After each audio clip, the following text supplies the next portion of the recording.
किसी भी देश में नहरों द्वारा यातायात या फिर कृषि क्षेत्र के विकास में बड़ी सहायता मिलती है। दुनिया में कई ऐसे शहर हैं जहां नहरों द्वारा ही शहर के अंदर यातायात हो सकता है।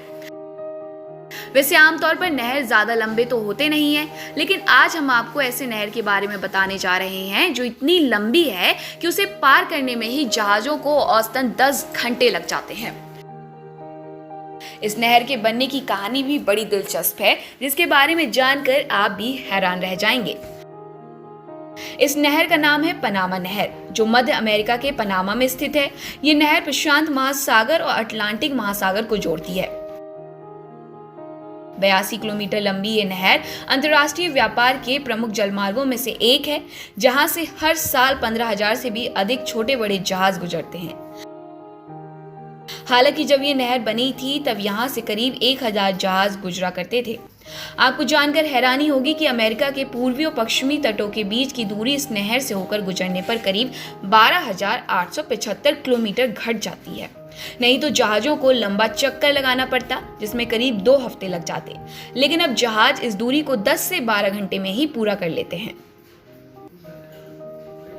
पनामा नहर मीठे पानी की झील गाटून से होकर गुजरती है, जिसका जलस्तर समुद्र तल से 26 मीटर ऊपर है।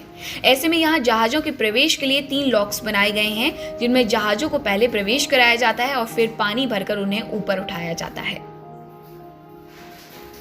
ताकि वो इस झील से होकर गुजर सके। ये दुनिया का अकेला ऐसा जलमार्ग है जहां किसी भी जहाज का कप्तान अपने जहाज का नियंत्रण पूरी तरह से पनामा के स्थानीय विशेषज्ञ कप्तान को सौंप देता है।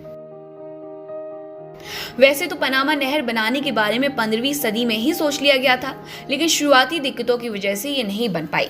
फिर फ्रांस ने साल 1881 में से बनाने का काम शुरू किया, लेकिन रहने की जगह नहीं होने और साफ सफाई की कमी के चलते यहाँ काम कर रहे मजदूरों को बीमारियां होने लगी और इंजीनियरिंग की परेशानियों की वजह से फ्रांस ने बीच में ही काम बंद कर दिया। कहते हैं कि फ्रांस ने लगभग 9 साल तक इसे बनाने का काम किया, लेकिन इस दौरान यहाँ करीब 20,000 लोगों की मौत हो गई। वर्ष 1904 में अमेरिका ने इस नहर को बनाने का काम शुरू किया और आखिरकार 1914 में उसने नहर का काम पूरा कर लिया। कहा जाता है कि अमेरिका ने इस नहर को बनाने का काम तय समय से 2 साल पहले ही पूरा कर लिया था। इस नहर को बनाने का काम दुनिया के सबसे बड़े और सबसे कठिन इंजीनियरिंग प्रोजेक्ट्स में से एक माना जाता है। सब्सक्राइब करें हमारे चैनल देश ऑनलाइन पल्स ऑफ पीपल और बेल आइकन को क्लिक करना ना भूलें, ताकि आप अपडेट रहे हमारे नई वीडियो से।